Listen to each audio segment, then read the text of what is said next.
Bien, merci beaucoup. Merci d'être présent à cette réunion des futurs, j'espère, des futurs mécènes de notre association.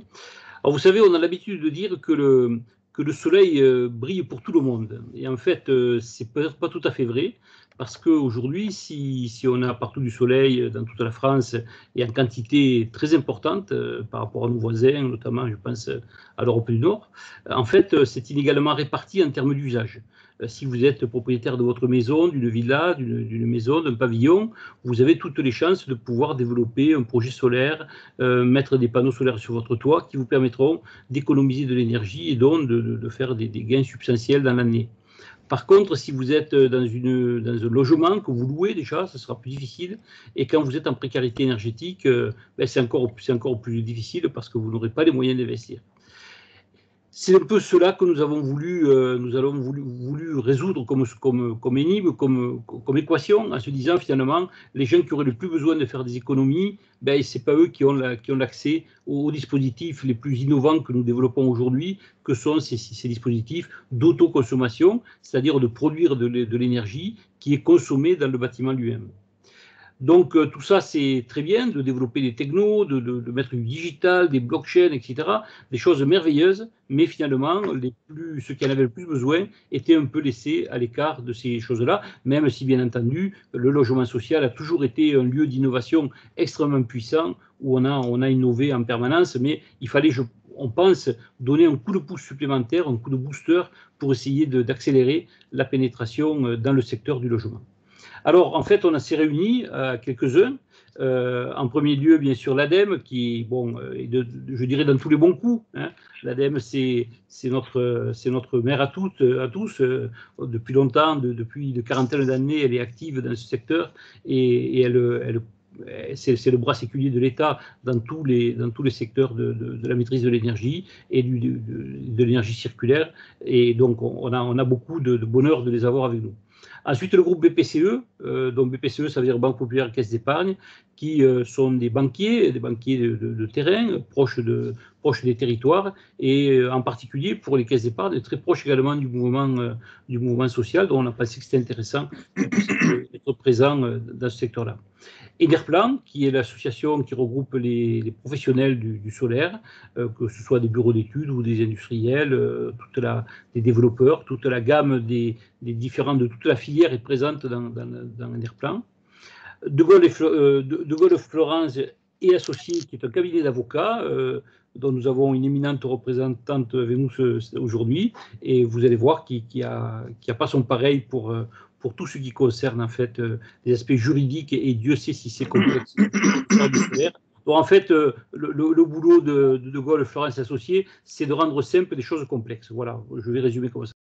Bon, l'Union sociale pour la que vous connaissez tous, qui réunit en gros tous les organismes sociaux en France. Elle a une toute jeune ou toute nouvelle présidente avec Emakos, donc qui a été nommée il y a je sais pas, une semaine ou deux, c'est très récent, et donc elle nous fait le plaisir d'être là. Mais avant même d'être présidente, elle était déjà membre fondatrice au nom de l'USH de notre association.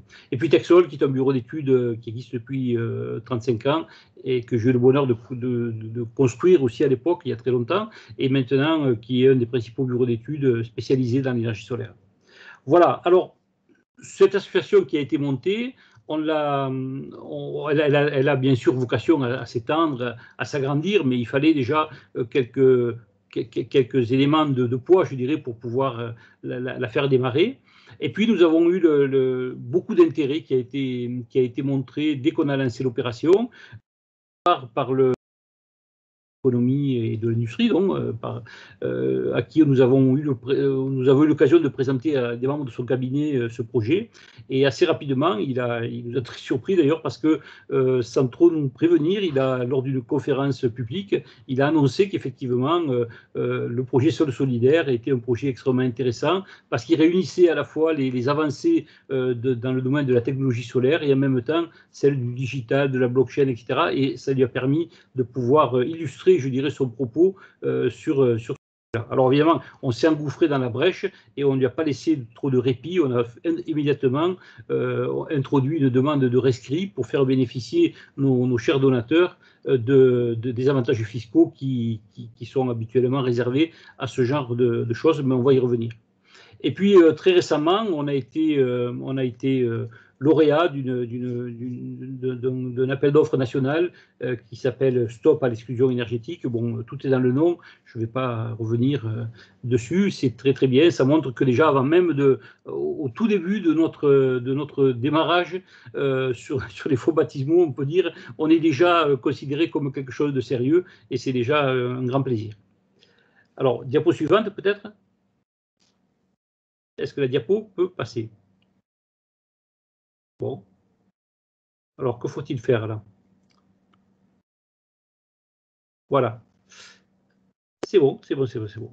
Alors, l'objectif, en fait, que nous avons, en fait, c'est très simple, hein, c'est de faire dans le secteur du mouvement des logements sociaux, essayer de faire des projets qui soient les plus respectueux de l'environnement et de la philosophie que nous avons. Donc, en fait, il y a d'une part le fait que des installations soient de qualité, ensuite qu'elles soient sur des bâtiments sur lesquels on ait fait des efforts d'économie d'énergie, hein, c'est très important. Comme on dit, généralement, on ne met pas des panneaux solaires, on ne met pas des énergies renouvelables sur des passoires énergétiques. Donc, la première des choses à faire, c'est de faire en sorte que l'énergie, parce que l'énergie électrique, qu'elle soit solaire ou qu'elle soit électrique produite par le réseau, c'est la même, c'est de l'électricité. Il ne faut pas la gaspiller. Donc, on commence par faire en sorte que les bâtiments sur lesquels on va installer ces installations, ces panneaux solaires, soient des bâtiments qui soient vertueux du point de vue énergétique. Donc, il y a une première démarche d'économie d'énergie et il y a pour cela tout un dispositif d'aide qui existe. Ce n'est pas la peine d'inventer d'autres dispositifs. Et puis ensuite, donc, on va développer des projets qui vont permettre de réduire en fait la facture électrique, puisque toute cette électricité qui sera produite par les toitures et qui va être consommée par les logements qui seront dessous permettront de pouvoir économiser de l'électricité et donc évidemment permettront aux locataires de pouvoir faire de substantielles économies. On l'évalue en gros à 200 € par an à peu près avec le dispositif qu'on a pris, donc ce qui est loin d'être négligeable, ça équivaut pratiquement à un deuxième chèque énergie qui pourrait être donné à ces logements. Voilà ce qu'on peut dire aujourd'hui. Alors, on peut passer à la diapo suivante peut-être.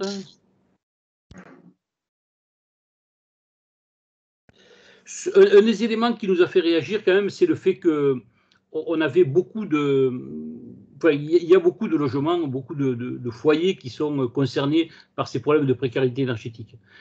C'est un sujet très important. Vous voyez 7 millions de ménages qui sont en précarité. Et surtout, c'est l'augmentation de cette précarité. Alors, je ne parle pas là des problèmes que nous pouvons avoir cette année avec le Covid, etc., dont on espère qu'on va sortir. Mais au-delà de cet aspect-là, de cet aspect conjoncturel qu'est le Covid, il y a véritablement une augmentation de la précarité énergétique. Et donc, c'est un sujet très, très important qui est vraiment un sujet de fond, quoi, et qu'il faut essayer de résoudre. Alors, on ne prétend pas tout résoudre grâce au projet Sol solidaire, mais on va peut-être apporter une petite contribution. Je ne sais pas si notre ami Arnaud Leroy est arrivé, parce que peut-être qu'il pourrait intervenir sur le sujet là. Il connaît mieux le sujet que moi.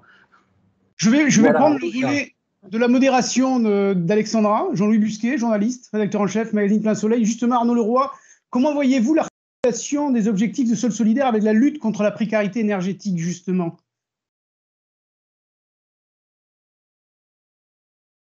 Votre micro, peut-être. Ah, vous m'entendez de en avant? C'est bon? On vous entend. Bon, bonjour à toutes et tous, et ravi de retrouver moi, les membres fondateurs de notre association. Comment je vois ça? Écoutez, moi je pense que c'est une arme en plus, si vous me permettez l'expression et le côté guerrier. On est dans une guerre quand même contre la précarité qui touche, comme ça a été dit par André, bon nombre de nos compatriotes, avec des arbitrages quand même compliqués à faire entre soit se chauffer ou soit se nourrir ou soit se soigner. Donc moi, je suis aussi, en tant que président de l'ADEME, le président de l'Observatoire national de la précarité énergétique, et on voit chaque année quand même la difficulté d'aller toucher ces publics, parfois des nouveaux publics aussi qui tombent dans une nouvelle forme de précarité.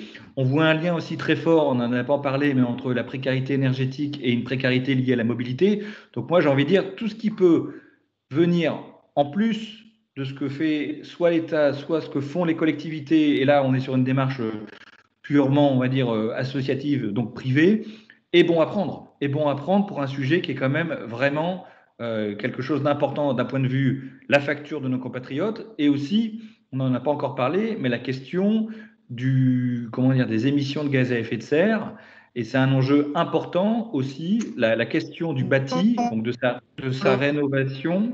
Pardon ? Donc, du bâti et de sa rénovation font partie des outils pour nous qui permettent de lutter contre la précarité. J'espère avoir répondu à votre question.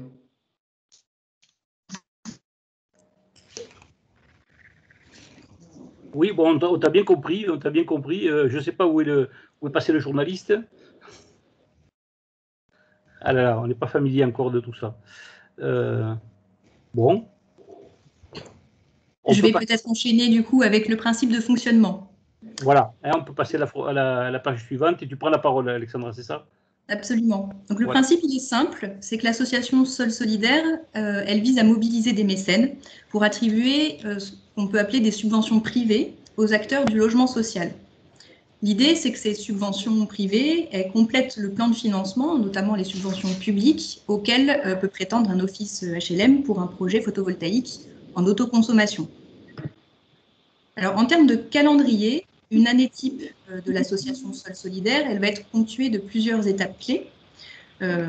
En janvier, on a le lancement d'un appel à projet pour les acteurs du logement social. Ensuite, la clôture de cet appel à projet avec 1 à 2 sessions par an et le travail d'instruction qui en découle. Et puis, un dîner caritatif en fin d'année pour mettre en scène et valoriser les efforts conjoints des mécènes et des bailleurs sociaux. Alors, les acteurs du logement social, en fait, ce sont un maillon de la chaîne. Les bénéficiaires, ce sont en réalité, bien sûr, les locataires des bailleurs sociaux. Et donc, la logique, elle peut être présentée en 2 étapes. Étape 1, Sol Solidaire contribue au financement de l'installation de panneaux solaires sur le toit d'un HLM, ça vous l'avez bien compris. Étape 2, l'énergie solaire ainsi produite est distribuée gratuitement aux habitants des logements sociaux. Alors, on a lancé notre tout premier appel à projet fin 2019 pour l'année 2020. Cet appel à projet, il a été un véritable succès et on est fiers de pouvoir dire que 8 bailleurs sociaux se sont présentés avec 12 dossiers de candidature concernant 7 opérations d'autoconsommation collective. Alors, le delta là, entre ces différents chiffres, il s'explique par le fait que certains acteurs ont fait plusieurs dossiers pour différents bâtiments d'un même projet.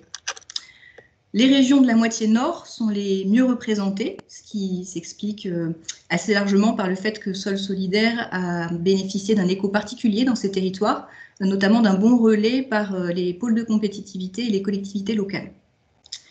Et au total, les demandes d'aide qui nous ont été présentées représentent une puissance de près de 1,7 MW, pardon, c'est-à-dire la puissance d'une éolienne, quoi, toutes choses égales par ailleurs. Et ce sont donc près de 1800 logements qui pourraient bénéficier de notre coup de pouce. Les projets candidats, ils visent le plus souvent le déploiement d'installations de panneaux photovoltaïques en toiture, comme sur le schéma de gauche. Mais à côté de ce type de projet, on va dire verticaux, on a aussi reçu des projets plus horizontaux, comme un projet qui concerne à peu près 120 maisons individuelles. Pour l'instruction des candidatures, Sol Solidaire est attentif à différents critères pondérés que vous avez à droite. Les 2 critères qui comptent le plus fortement sont, alors d'une part, le niveau de réduction de la facture d'électricité des locataires. Évidemment, plus la réduction est importante, mieux le projet sera classé. Et puis, le niveau global de performance énergétique du bâtiment, puisque l'initiative Sol Solidaire s'insère dans la philosophie qui est que la meilleure énergie est celle qu'on ne consomme pas. Et donc, l'autoconsommation vient après la maîtrise des dépenses d'énergie et ce genre de démarche.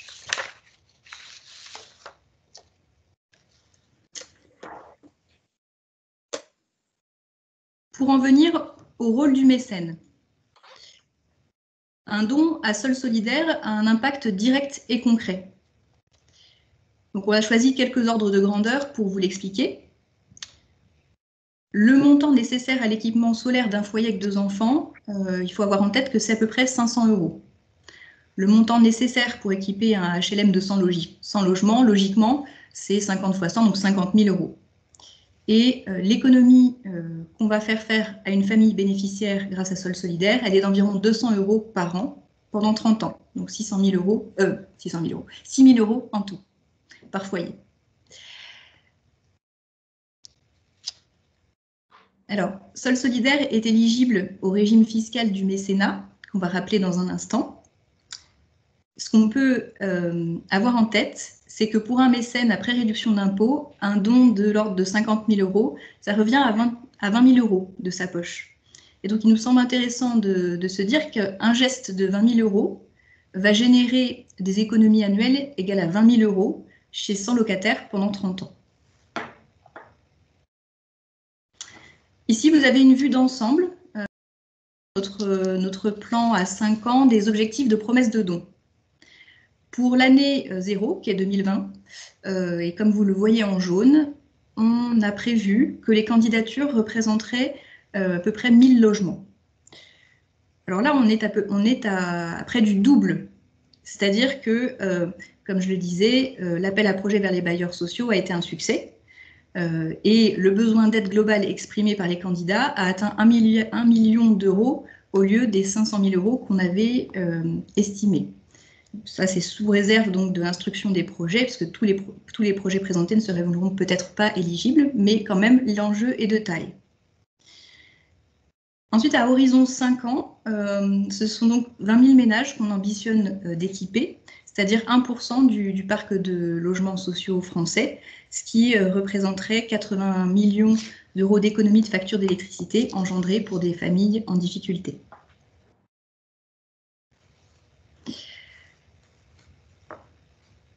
Je laisse la parole à Sylvie Perrin pour indiquer le régime du mécénat. Bonjour à tous. Merci Alexandra, bienvenue.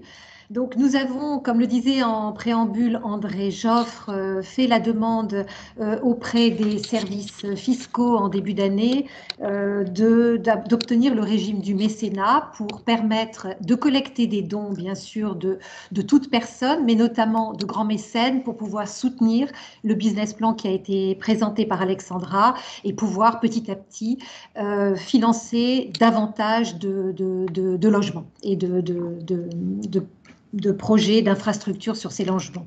Le 31 janvier 2020, nous avons eu l'accord de Bercy au titre de ce qui est pour tous les mécènes présents et connu l'article L80C du livre des procédures fiscales et une réponse positive à la demande de bénéficier d'allègements fiscaux au titre des articles 200 et 238 bis du Code général des impôts.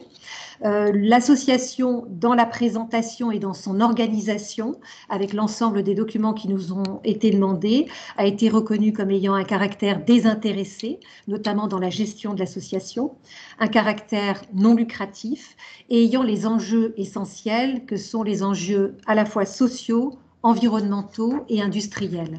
Donc dans le mécénat, concrètement, si un mécène verse 500 €, sa réduction d'impôt est évaluée à 300 €, donc le coût net du don est de 200 € et ça correspond justement à l'économie annuelle permise pour un foyer. Les dons consentis à Sol Solidaire sont permis pour les personnes, permettent ce statut-là aux personnes physiques ou morales de droit privé de bénéficier de ce régime. Et vous avez une économie d'impôt qui peut aller jusqu'à 66% dans le cadre des seuils que sont connus par un certain nombre d'entre vous. Donc, nous faisons appel à des mécènes qui sont des grandes entreprises, qui ont des services RSE développés également, mais également par le biais de campagnes de crowdfunding, nous avons souhaité faire appel de façon plus large. Voilà. Chose pour terminer, parce qu'on aurait pu faire des projets également avec le soutien de l'État, dans le sens de tarifs soutenus, mais on a préféré aller vers l'autoconsommation par les discussions que nous avions au début avec Texol. Nous sommes tous deux des grands croyants de l'autoconsommation, et notamment de l'autoconsommation collective pour plusieurs raisons, parce que l'autoconsommation collective, on se rend compte qu'elle suscite des partages et des volontés de partage. Nous avons très régulièrement des clients qui mettent en place des projets et qui souhaitent qu'une partie de l'électricité puisse être donnée. Et hormis le partage, il y a également tout l'aspect économie d'énergie qui est reconnu dans différents pays. Quand on produit sa propre énergie et que l'on autoconsomme, on est aussi dans un travail finalement d'efficacité énergétique de ses propres logements. Je te redonne la parole, Alexandra. Est-ce qu'à ce point de la réunion, est-ce que certains participants ont des questions déjà, peut-être? Est-ce que vous avez des questions à poser? N'hésitez pas. Il faudrait ouvrir les micros, peut-être. Voilà, vous ouvrez vos micros et vous posez des questions, je pense, peut-être sur le plan fiscal, sur le plan juridique, sur le plan éthique. Sachant que les questions peuvent aussi être mises par… voilà, on a une petite affichage de la conversation à droite. Voilà, donc n'hésitez pas. On relaiera vos questions. On enchaîne peut-être… On a une question, là, M. Porcheron qui a levé la main. Monsieur Porcheron, allez-y. On vous écoute. Ouvrez votre micro. Alors, je pense que la main a été levée tout à l'heure. Par contre, il y a Jean-Yves Grandidier, je pense, qui vient de lever la main. Il faut ouvrir le micro. Est-ce qu'ils peuvent vous ouvrir? Parce que je crois qu'on les a bloqués, non? Au niveau… Non, là, ça doit marcher, là. Non, bon, très bien, on t'entend, Jean-Yves. Allez-y, Jean-Yves. Bonjour, messieurs, dames. Merci pour cette initiative. Moi, je voulais essayer de mieux comprendre le modèle économique. Là. Quand on met 500 €, ça permet de financer quoi? C'est-à-dire que c'est des subventions privées, oui. Enfin, ou des financements privés qui s'ajoutent à des subventions publiques? C'est ça, oui. Oui, en fait, si tu veux, il y a des aides publiques qui existent, que ce soit du FEDER, enfin, des fonds structurels européens, etc. Il y a beaucoup d'aides qui existent, les collectivités locales, etc. Ça dépend des régions, c'est très variable, mais il y a toujours une quote-part qui reste à la charge de l'organisme d'HLM. Et cette quote-part, bon, d'abord, l'organisme d'HLM, il a parfois d'autres priorités que faire du solaire. Et puis, lorsqu'il investit dans ce domaine-là, il faut qu'il répercute l'amortissement de ses investissements sur les locataires. Donc, finalement, dans les premières années, on ne voit pas l'économie réellement, elle n'apparaît pas. Et on s'est dit, en donnant ces 500 € pour un logement, toute l'économie qui va être générée par le système, on va fournir de l'électricité gratuite, véritablement gratuite. Puisque tout le fonctionnement en fait de l'association, il est porté par les membres, quoi. Et donc tout l'argent qui va être collecté auprès des mécènes va aller directement pour financer les projets. Voilà. Et donc je peux peut-être, André, répondre sur les oui, pardon, excusez-moi. Oui, absolument. Non, mais pour répondre à la question de Jean-Yves, parce que en effet, évidemment, il y a beaucoup de bailleurs sociaux qui aujourd'hui font des opérations de la sorte et qui ont des plans de financement et qui arrivent à le faire avec un mélange de subventions, de prêts et de fonds propres qui s'investissent là-dedans. Il y a deux freins à ça. La première chose, c'est qu'évidemment, plus on doit mettre de fonds propres, moins on fait d'opérations. Donc, un soutien comme Sol Solidaire, ça permettrait en fait d'augmenter la cible de projets portés. Mais surtout, comme l'a dit André, c'est que toutes ces opérations-là, elles ont en général une répercussion sur les charges, puisqu'il y a une partie de l'investissement qui est refacturée aux locataires sur la question des charges. Et c'est là où on pose évidemment une difficulté, parce que si on réaugmente les charges, malgré des économies qui sont faites sur les travaux d'efficacité d'énergie, au final, pour les locataires, il y aura très peu d'intérêt, et surtout sur les premières années. Alors que l'idée avec ce soutien-là, c'est qu'on puisse avoir une vraie rupture, c'est-à-dire que les travaux apportés et les nouveaux systèmes de production permettent d'avoir une rupture financière au-delà de la rupture en matière d'énergie. Et c'est vrai, en tout cas, moi, c'est ce que j'ai porté au nom de l'Union sociale pour l'habitat dans ce projet, c'est que ce mécénat puisse y compris aider des opérateurs qui sont soit des opérateurs qui n'ont pas une assise financière très forte. Je pense à des opérateurs dans des territoires où il y a très peu de financements locaux pour soutenir les opérations. Et vous voyez, dans les bailleurs sociaux, vous avez des structures qui font 200 000 logements et qui ont des niveaux financiers très élevés. Mais vous allez aussi avoir un office HLM d'une petite commune qui va avoir 10 000 logements et pour qui ce type de travaux et d'opérations va être complexe, lourd et difficile à mener. Et donc, l'objectif, c'est évidemment d'y arriver de la sorte. Et derrière, vous le savez, de permettre à des ménages qui sont tous dans le logement social, on est sur des ménages qui, en gros, au maximum, ont un revenu autour du SMIC, voire un tout petit peu plus. Donc, on est quand même sur les ménages quand même les moins favorisés du parc locatif. Merci beaucoup, Emmanuel Cosson. Peut-être pour ajouter une chose, Jean-Louis, à ce qu'Emmanuel nous indique, il y a aussi une question d'intérêt lié. Quand on met quelque chose en place de ce style, c'est toujours important que les bailleurs sociaux participent aussi. C'est-à-dire finalement, sur les bâtiments, on va installer des centrales solaires, mais il faut qu'ils mettent une quote-part, comme on aura des quotes-parts de subventions diverses et comme on apportera les fonds du mécénat pour le créer.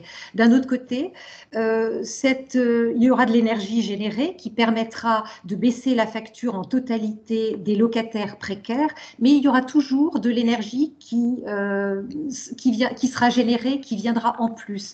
L'idée étant quand même, dans la mesure du possible, de vendre cette énergie complémentaire pour la réinvestir dans de nouveaux projets, donc de faire circuler finalement cet argent dans d'autres projets. C'était une première chose. Et puis, deuxième chose, je vois qu'on a demandé quand l'association a été créée. Elle a été créée en 2019 et elle bénéficie du régime du mécénat depuis 2020.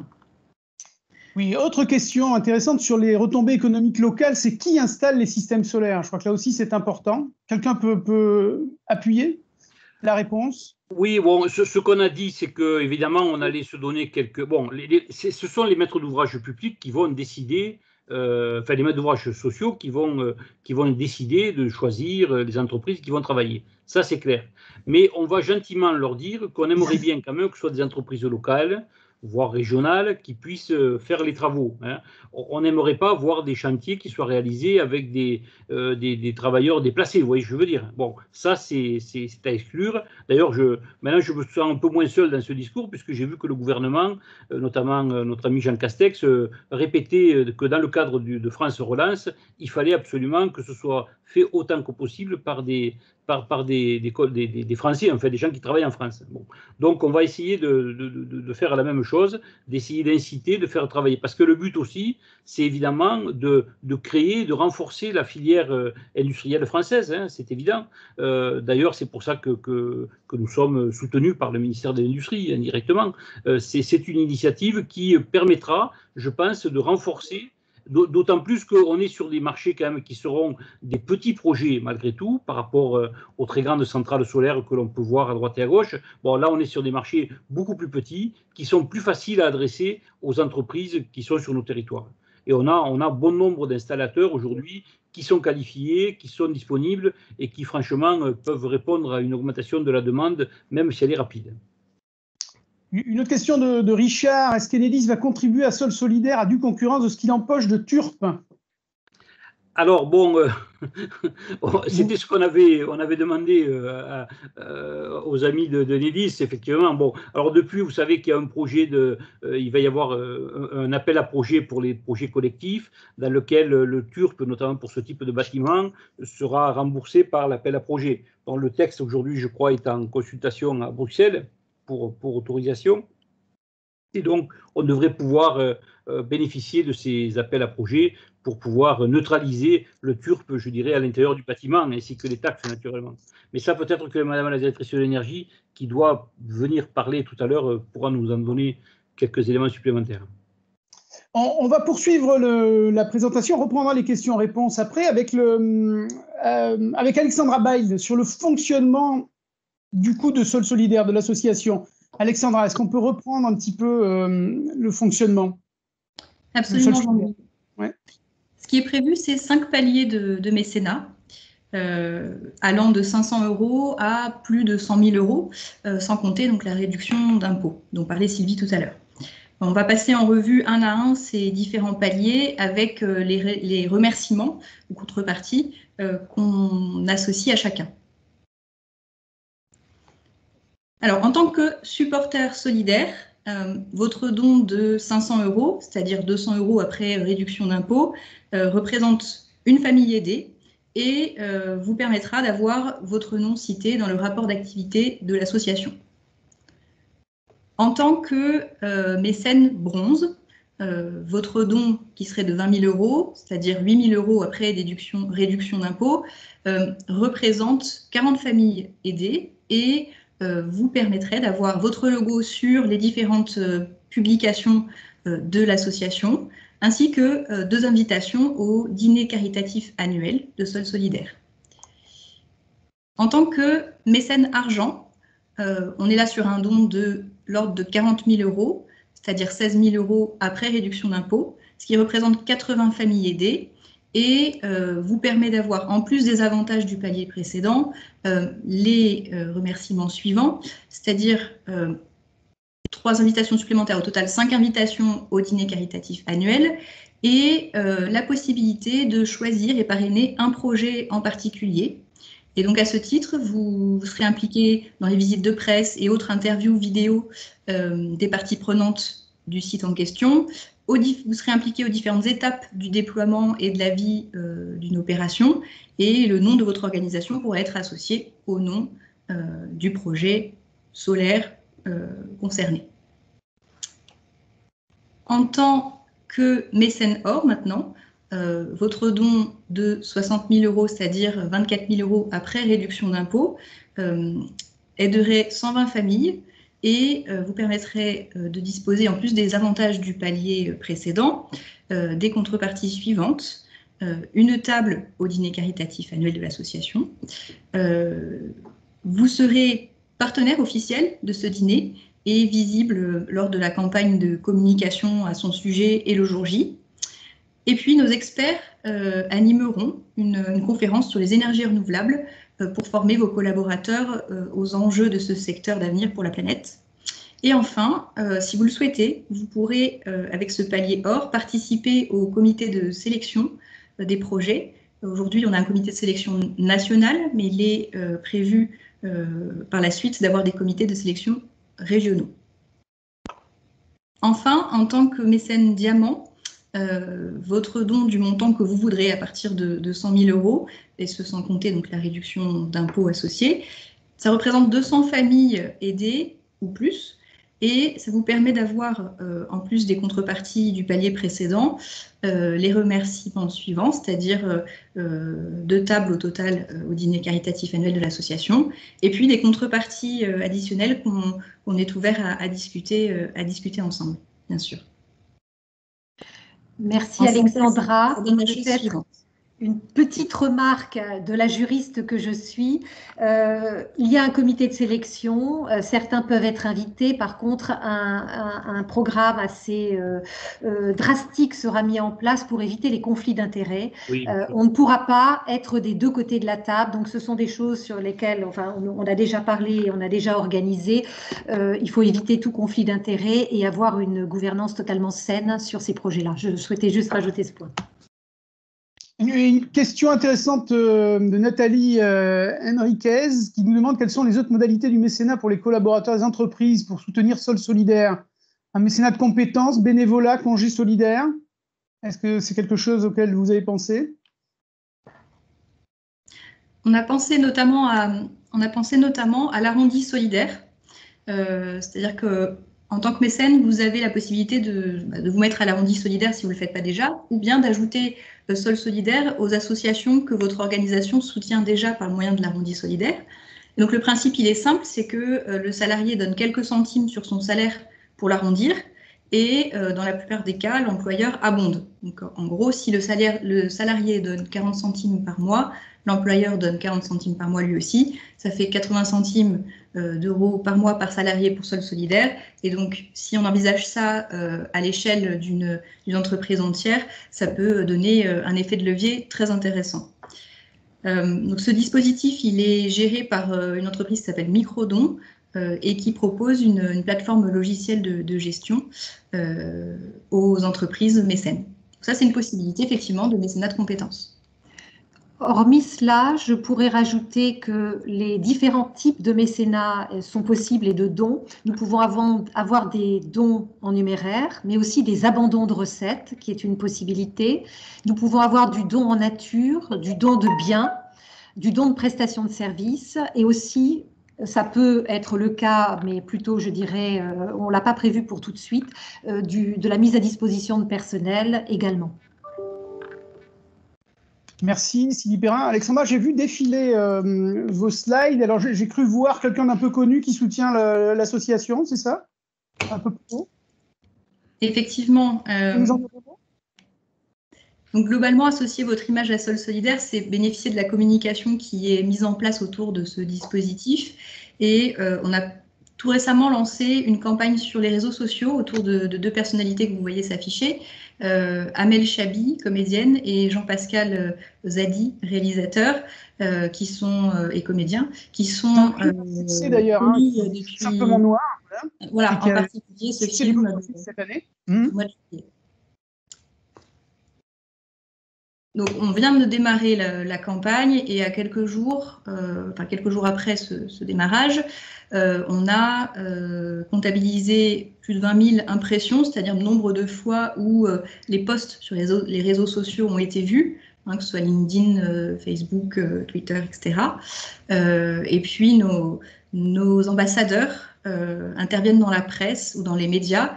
Vous avez là, par exemple, sous les yeux une citation de Jean-Pascal Zadi sur une radio Move en flash info à 8h la semaine dernière. Voilà. En aidant Sol Solidaire, tu aides des personnes à payer moins de factures. Et moi qui viens d'une famille pauvre, si j'avais eu ça quand j'étais jeune, j'aurais été bien content, a-t-il dit effectivement. Donc la précarité énergétique, une vraie problématique que les gens vivent vraiment et que cet acteur-réalisateur a vraiment connu pour le coup. Il est très sensibilisé à la cause. Et on le remercie d'ailleurs de nous soutenir Sol Solidaire. Emmanuel Cos, peut-être? Vous avez une remarque?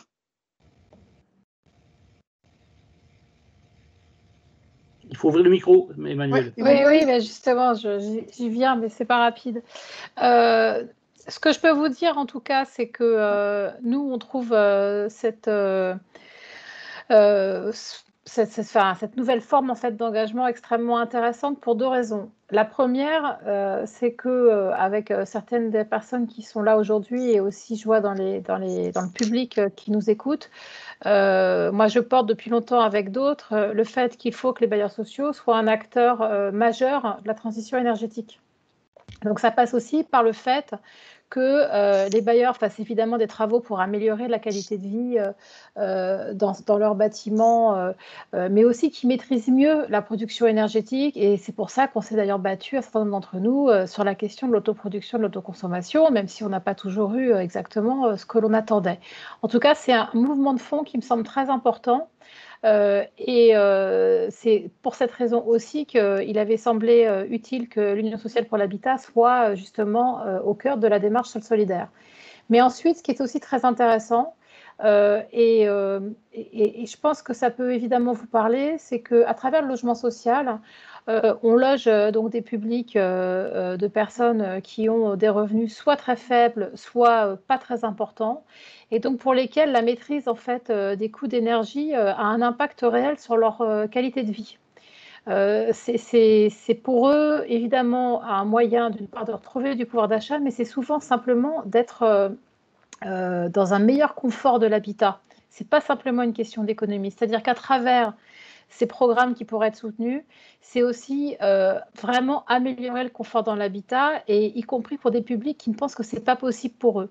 Parce que derrière le logement social, vous avez évidemment tous les programmes neufs et réhabilités des bailleurs sociaux, mais c'est aussi l'ensemble de l'habitat privé qu'on a repris en maîtrise et en gestion locative, avec des bailleurs de terrain, comme par exemple, je pense à Solia, qui sont des acteurs du logement très social. Et justement, on est nombreux à dire qu'il faut que nos publics prioritaires pour ces travaux-là, ça soit les publics les plus en difficulté. Et pour ça, je le dis franchement, on n'y arrive pas uniquement avec la structure aujourd'hui des financements tels qu'ils existent. Il y a évidemment de l'argent qui est disposé, qui est à notre disposition, mais ça exige quand même des niveaux d'investissement très élevés et on n'y arrive pas toujours. Et donc, c'est en ça où, évidemment, intégrer ces programmes-là, c'est intéressant. Et puis, peut-être que ça donnera d'autres idées derrière, y compris en matière d'innovation, parce que c'est aussi un moyen, je pense, de rapprocher le monde du logement social du monde des énergies renouvelables. Et vous pouvez imaginer combien moi, personnellement, j'y suis très attachée. Et j'espère que ça nous permettra de faire d'autres choses ensemble, en fait. Arnaud Leroy, j'imagine que l'ADEME aussi est très attaché à cette notion-là, dans la maîtrise des dépenses notamment. T'entends pas. Arnaud Leroy, vous m'entendez? Voilà. Je vous entends et maintenant vous devez m'entendre. Oui, absolument. Bon. Voilà, donc je disais, moi je rejoins totalement ce que disait Makos à l'instant sur la question du confort. Et d'ailleurs, peut-être que vous avez noté qu'il y avait une petite communication actuellement à la télé, notamment sur le service public, avant les JT de 13h et de 20h, concernant la campagne FAIRE, donc qui est le dispositif étatique sur la rénovation énergétique des bâtiments. Et le message qu'on a voulu faire passer, au-delà de la question du pouvoir d'achat et du côté financier, c'est la question du confort et du bien vivre dans son logement, à toute époque de l'année, parce que je pense que c'est un élément important aussi quand on parle de logement et des problématiques. On s'attache souvent à la question du chauffage en hiver. Au regard de ce qui est en train de se profiler, les canicules, il faut aussi que la question de la fraîcheur soit aussi abordée. Donc là aussi, la question est très importante et très intéressante. Donc nous, on regarde ça, je vous l'ai dit tout à l'heure, avec un œil, c'est pour ça d'ailleurs qu'on s'est engagé très tôt avec André sur le sujet. Une ambition solidaire marquée, c'est aussi dans l'ADN de l'agence, c'était porté également par mon prédécesseur Bruno Legevin.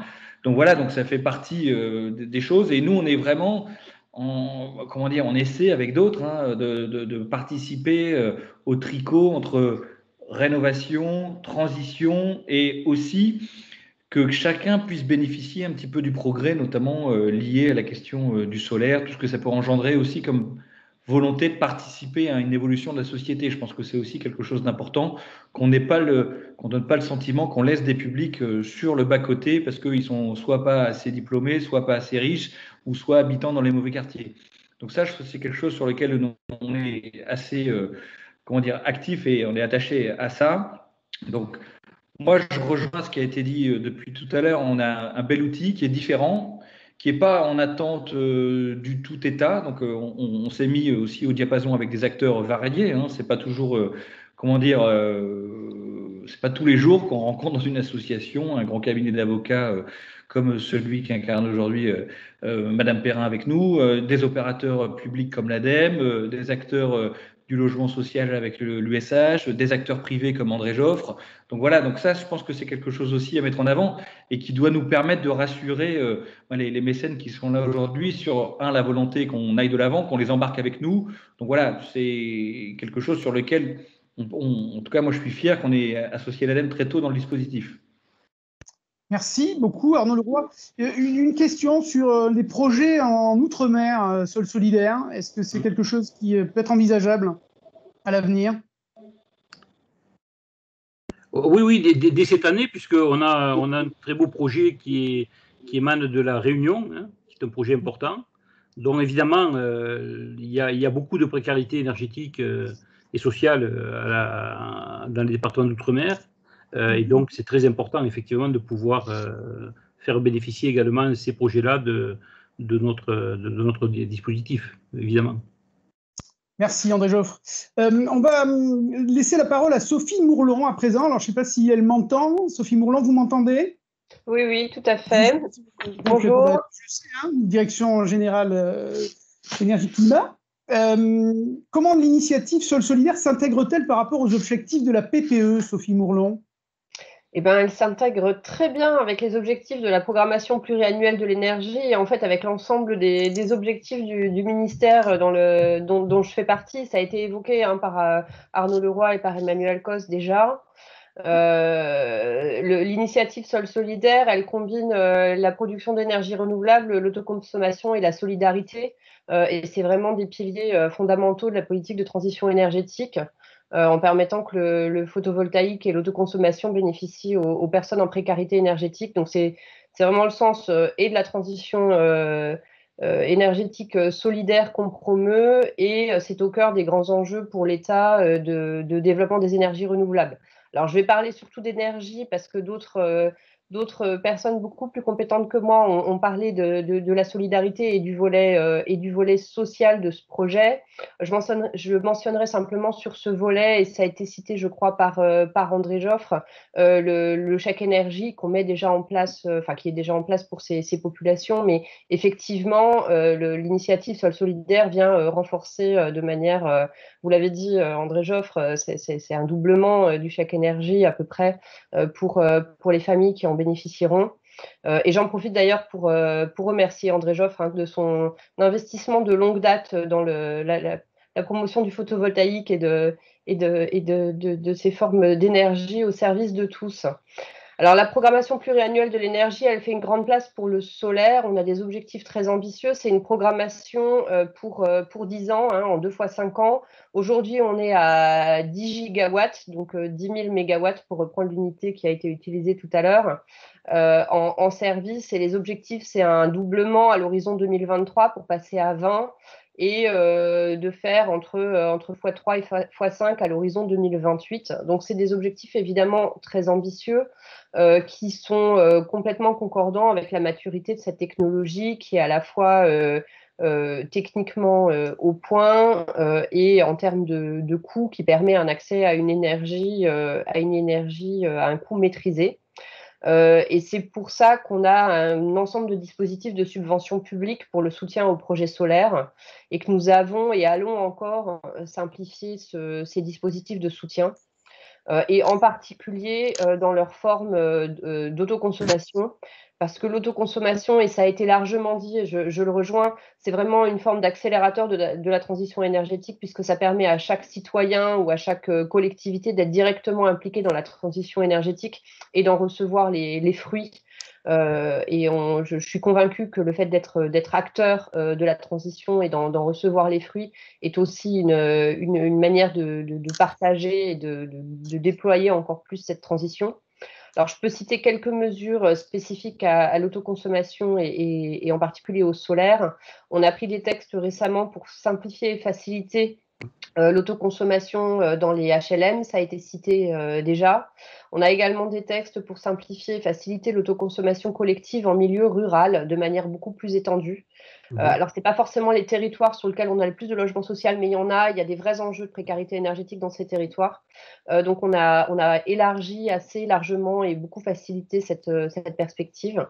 Avec la loi énergie-climat qui a été adoptée il y a 1 an, on a créé les communautés d'énergie renouvelable, et on va étendre cette notion en conformité avec les textes européens vers des communautés d'énergie citoyenne qui vont vraiment permettre en collectif aux citoyens, aux collectivités d'être impliqués dans des projets d'énergie qu'ils produiront et qu'ils consommeront.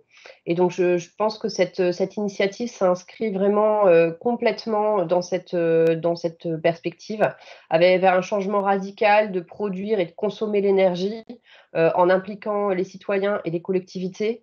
Et avec vraiment le plus là de mettre autour de la table, comme ça a été dit par Arnaud Leroy, des acteurs très divers mais qui partagent un objectif commun pour faire directement bénéficier les publics qui en ont le plus besoin de ces modes de production qu'on sait rendre à un coût abordable avec les subventions publiques et qu'on peut rendre accessible et au bénéfice directement des familles qui en ont besoin par ce dispositif supplémentaire. Donc, d'où le soutien de notre ministère et via l'ADEME à titre particulier. Voilà. Question de Richard qui nous dit, est-ce que l'autoconsommation photovoltaïque ne pouvait pas générer ces certificats d'économie d'énergie, ce qui serait plus simple pour tout le monde? Alors, le dispositif de certificat d'économie d'énergie, comme vous l'indiquez, il vise les économies d'énergie et donc ils peuvent venir soutenir en complément, et d'ailleurs les bailleurs HLM en sont des utilisateurs ou des acteurs très importants, puisque ça a été mentionné aussi tout à l'heure, je crois, par Emmanuel Cos. En fait, la bonne formule pour les ménages précaires, c'est de coupler l'autoconsommation, comme c'est proposé, et la rénovation énergétique, qui est fondamentale. Ça a été évoqué par Arnaud Leroy, c'est-à-dire que pour les économies d'énergie et pour le confort et pour le portefeuille des habitants, il faut aussi faire cette rénovation et ces économies d'énergie. Et là, les certificats d'économie d'énergie ont tout leur sens. Le dispositif de soutien à la production photovoltaïque, ce sont des dispositifs d'obligation d'achat ou on a voilà, une panoplie de dispositifs de soutien qui couvrent déjà largement. Les certificats d'économie d'énergie, ils viennent en plus sur les actions de maîtrise de l'énergie, de maîtrise de la demande qu'a évoqué Arnaud Leroy tout à l'heure. Oui, Madame Bourlot, si je peux me permettre, on avait travaillé avec Monsieur Lecornu à l'époque dans le cadre du programme Place au Soleil. On avait envisagé que pour les logements sociaux, en autoconsommation, le solaire et photovoltaïque puisse être éligible. Donc, bon, c'est resté un peu lettre morte, mais je pense qu'il faudrait réactiver ce dossier. D'ailleurs, j'ai pu voir que dans le projet France Relance, pour les bâtiments publics, l'État considère le photovoltaïque comme un dispositif d'économie d'énergie lorsqu'il est utilisé en autoconsommation. Alors ça nous semble tout à fait logique, puisque effectivement, on évite de consommer de l'électricité que l'on achète au réseau. Donc je pense que c'est un sujet quand même sur lequel il faudrait faire avancer les choses. Et c'est vrai que si on avait quelques financements, même partiels, supplémentaires, ça permettrait d'accélérer l'équipement des logements sociaux. Un mot, Sophie Bourlon, peut-être? Bah, écoutez, bien noter votre point. Voilà, on travaille avec nos collègues du service climat sur les certificats d'économie d'énergie. Ils sont en cours de réforme et on prépare la 5e période des certificats d'économie d'énergie. Donc, je prends le point. On a mis un ensemble de dispositifs par ailleurs. On va essayer d'assurer la cohérence de tout ça, mais je prends votre point. Merci beaucoup. Peut-être un point complémentaire aussi, je pense que ce sera utile dans le cadre de l'association Sol Solidaire de collecter les données, puisque nous aurons bien sûr pour l'installation de ces centrales en toiture des données de consommation préalable et des données futures, ce qui permettra de savoir déjà au niveau de l'association, en fonction des projets faits, si véritablement il y a une économie d'énergie. Et on pourra peut-être utiliser ces données dans le cadre des travaux qui sont faits par les différents groupes de travail. Je vois qu'il y a également une question. À quelle date on peut réaliser le mécénat? Dès aujourd'hui.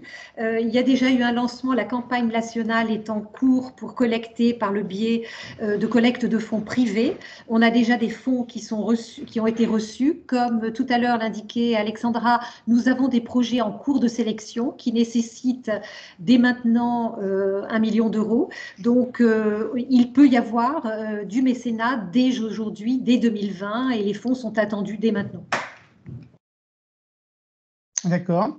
Un mot de conclusion peut-être, on arrive dans les 5 dernières minutes. Est-ce que vous avez d'autres questions peut-être dans l'assistance? Je ne sais pas.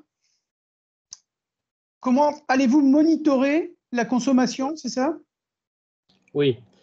Alors écoutez, c'est à la fois simple et compliqué.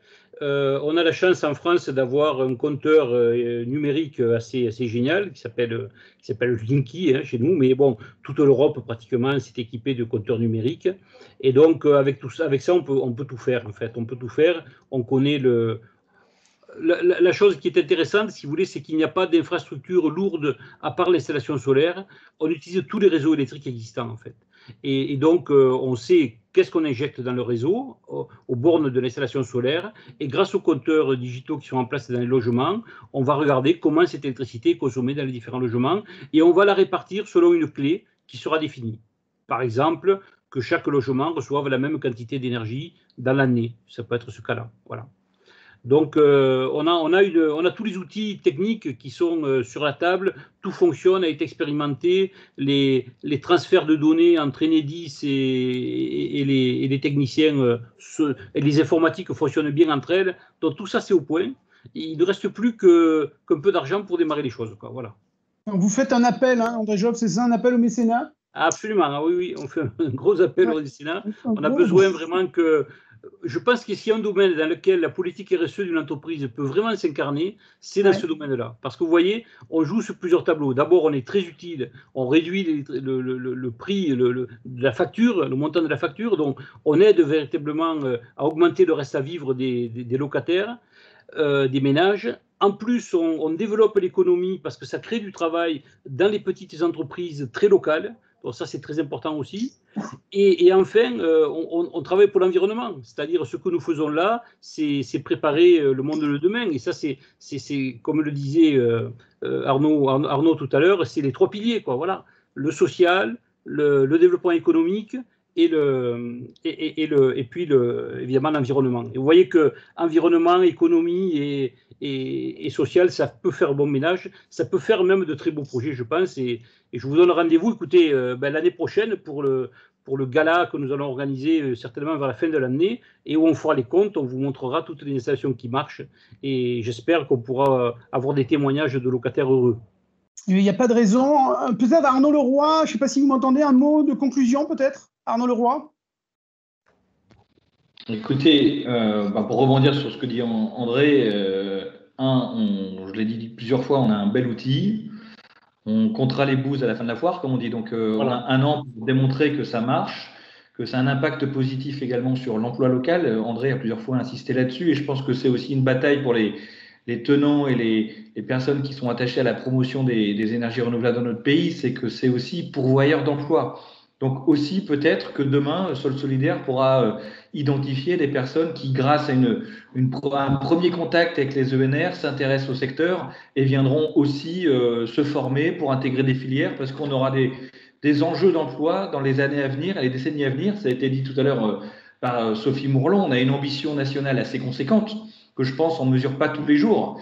La neutralité carbone, ça nécessitera beaucoup d'installations solaires, par exemple. Donc, il va falloir qu'on ait aussi les bras pour faire. Et je pense que c'est peut-être un outil avec un aspect secondaire auquel on n'a peut-être pas vraiment prêté attention aujourd'hui, mais qui nous permettra de toucher un nouveau public pour vraiment faire aussi la promotion des métiers liés aux ENR.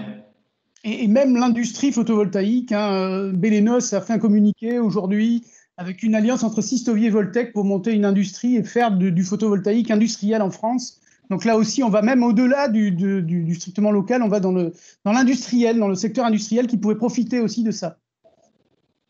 Voilà, notamment l'autoconsommation. Parce que le projet industriel marchera bien si on développe bien l'autoconsommation dans notre pays. Absolument. Parfait. Eh bien, écoutez, merci à tous pour cette heure passée ensemble. C'était vraiment passionnant. Je remercie les intervenants, Sophie Mourlon, André Joffre, Alexandra Baille, Sylvie Perrin et Arnaud Leroy. Et j'appelle les mécènes à laisser leur contact sur le mail contact@solsolidaire.fr pour avoir toujours plus de renseignements. On vous tiendra au courant, il y aura un fil d'actualité. On vous enverra de l'actualité au fil des jours et au fil des semaines. Et puis, n'oubliez pas, ensoleillons des vies et réchauffons les cœurs. Je vous dis au revoir à tous et merci beaucoup pour votre présence cet après-midi parmi nous. Au revoir à tous. Au revoir. Merci, au revoir. Au revoir.